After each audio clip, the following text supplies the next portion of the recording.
spraying over here in the West Pasture. Oh, for probably 2 hours now. This is what I'm spraying. This is a little tiny sucker. Here's another one. And then here's a bigger one with lots of sprouts. And then this one I mentioned in another video. It's suckers from last year, and then it's resuckering. It was cut right here, and now it's this big. It'll be interesting to see how big it was in the other video. But this all needs to be sprayed, and then there's just tons of it down in here. There's one right there, but they're just everywhere. This and see, there's one. This and the mayaples and the little maple trees are suckering everywhere. Little elms, they all have to go. This is going to be pasture. Then I'll show you when I get over to it, the apple tree. I was up there a little while ago, and it sounds like a beehive. There's thousands of bees. We have almost no honeybees in the area. They're not really native to America, I don't believe. We have bunches of different kinds of black ground bees, bumblebees. I'll show you that when I get over there.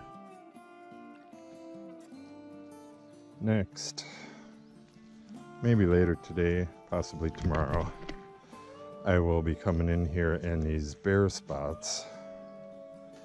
I will be raking in, disturbing the ground and raking in some seed right in them spots. Kind of fill them in.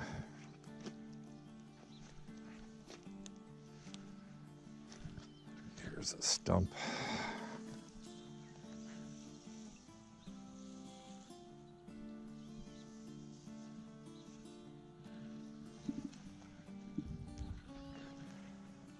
Yep, this is, you can also do this, knock back the weeds just by mowing, but this can't be mowed, as you can see. All the large chunks of wood in there. You know, you could probably get a big bush hog in here, but we couldn't even pay a farmer to do it because he doesn't want to poke a hole in the sidewall of his tires, you know, which can be $1,000 a pop, with all these little sticks or little stumps all over the place, pointy little stumps. So until them rot out, I have to either brush whack or spray, or actually I do both.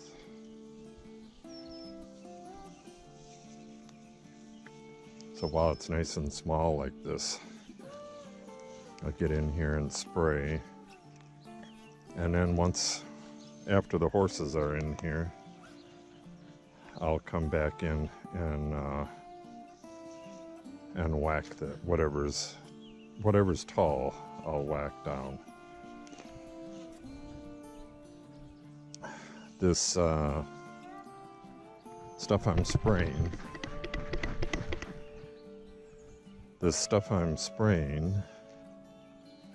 has 0 re-entry time for grazing, even for lactating cows.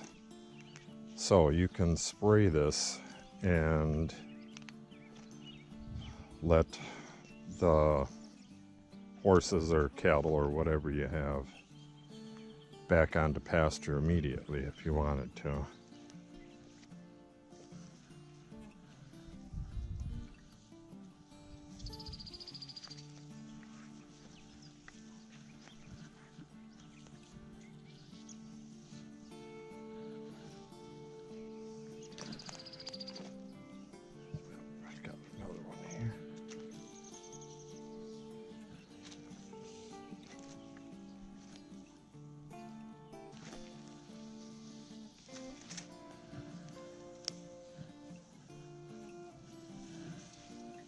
Clearing pasture is definitely not a glamorous job.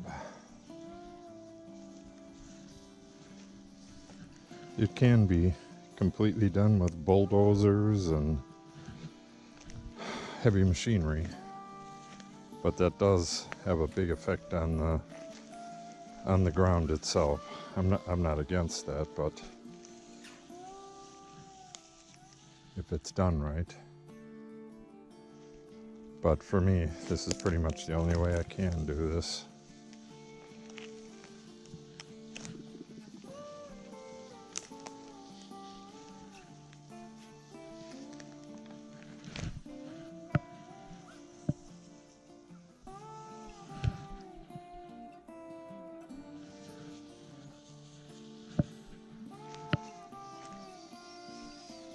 It's a box elder. Rather not have too many of those around. I'm not going to have any in the pasture. Box elder invites the box elder beetle, which are a pain in the butt in the fall. They'll come and attach themselves. Well, not attach themselves, but come sit on the side of your house along with the Asian beetle. You get thousands of each. And we just, we spray the house with bug slayer, and it kills them dead. They release the Asian beetles. They're bred, and they release containers full of them in the middle of these soy fields, and they go out and eat the, oh, what the hell is that? Some kind of a mite. I believe it's some kind of a mite, but it's something that attacks soybeans, and so they release those monstrous little nasty bugs.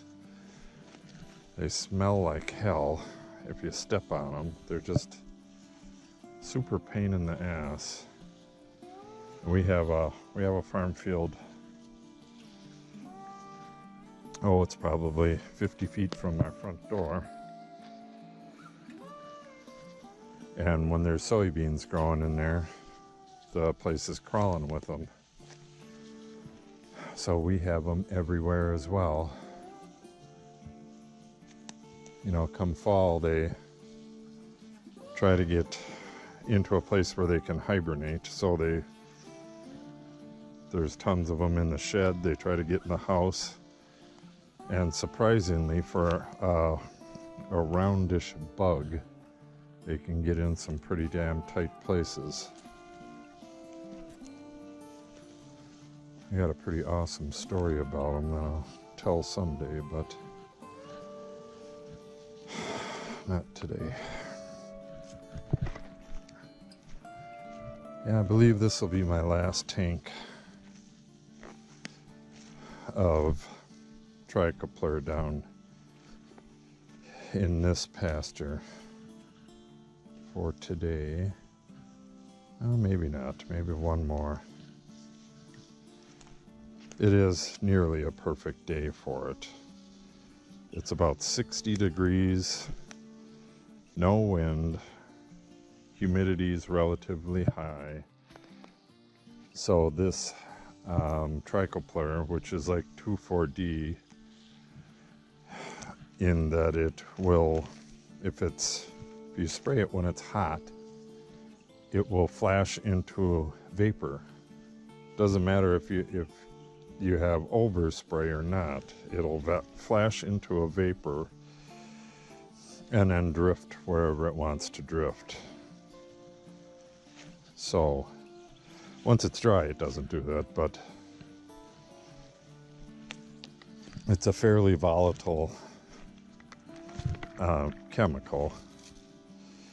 This is the amine version.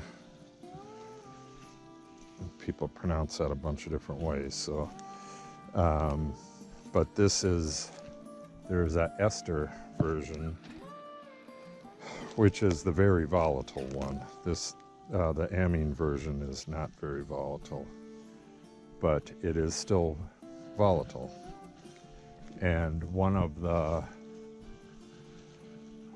plants that are incredibly susceptible to this and 2,4-D is grapes. So I don't take any chances with this. I only spray it when the conditions are right. And when the conditions are perfect, I start, if I have any spraying to do near the vineyard, that's when I do it. And I start right near the vineyard and work away from it, because as conditions get worse, if they're going to, I'll be further away. Generally, the very best time to spray is early morning, when it's cooler out and much less windy.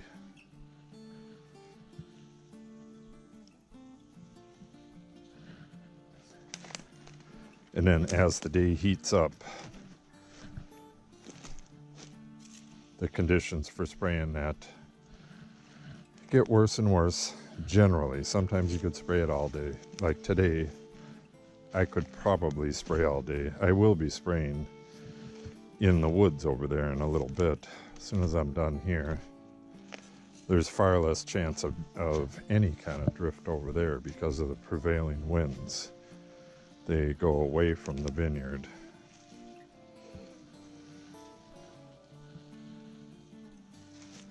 But as far as humans and animals go, stuff is pretty damn harmless.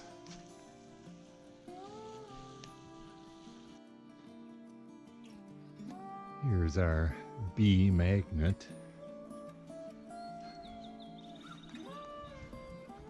Not sure what species this apple is, but it's been here for a very long time.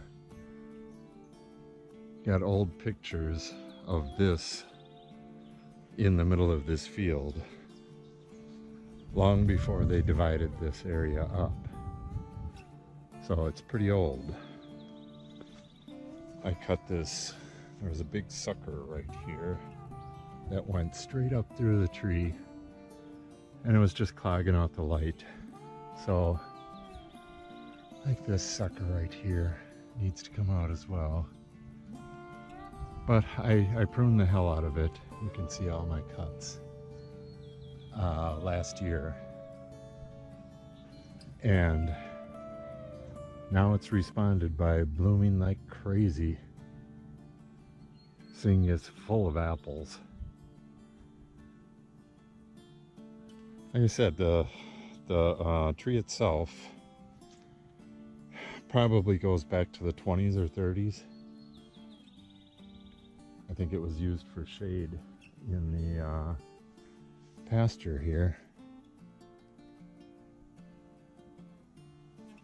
So when I was here before, it was just super loud with bees, but I don't see any now. Can't hear any either. But they'll be back. Plenty of flowers for them.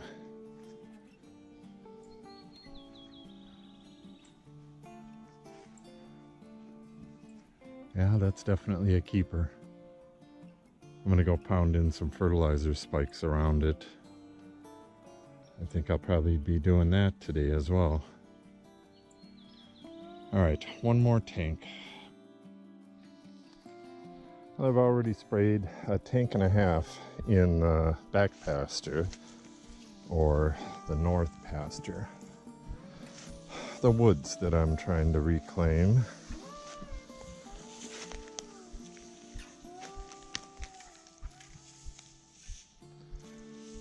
Again, this is that hill full of junk, old tree stumps, trees, dirt, rocks, the whole 9 yards. This is from clearing the pasture back here. Oh, that would be, I'm pretty sure it's 4 years ago. So this generally gets really, really tall. And this year I would like it not to get really tall. I want to be able to get back in here and throw stuff that I cut in the woods, throw it into this pile, and possibly burn it. Looks like I have an oak tree over there, and an oak tree here, and an oak tree there. I'm trying to save the oak trees, so the burning is going to be a delicate operation if I'm able to do it at all. But I think I should be able to. When you're burning in the fall or in the winter, it's pretty easy to put it out, or it'll go out itself. This is all rotten. So it's going to be hard to keep lit. So I should be able to make a contained fire right in the middle. That's my theory anyways. This is knocking down pretty good. Just go back and forth with between the brush cutter, the chainsaw, and spraying. And I should be able to get this area pretty damn clear this year. Then it's just a matter of removing the dead wood, a little bit at a time. I'll invite some people over that burn a lot of firewood.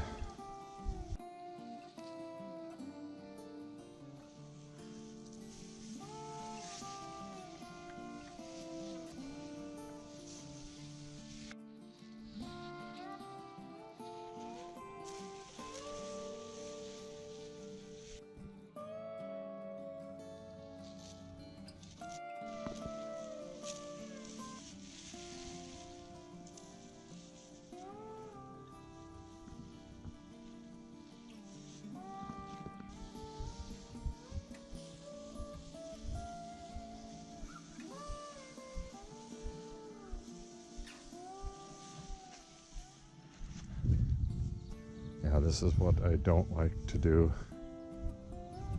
is spray up high.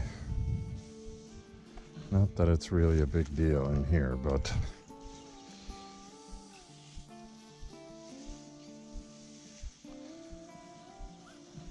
don't want to get any on my grapes, even though they're really far away right now. Okay. That's going to be about it for today. I'm going to finish up this tank and head up to the house and take the girls out to supper.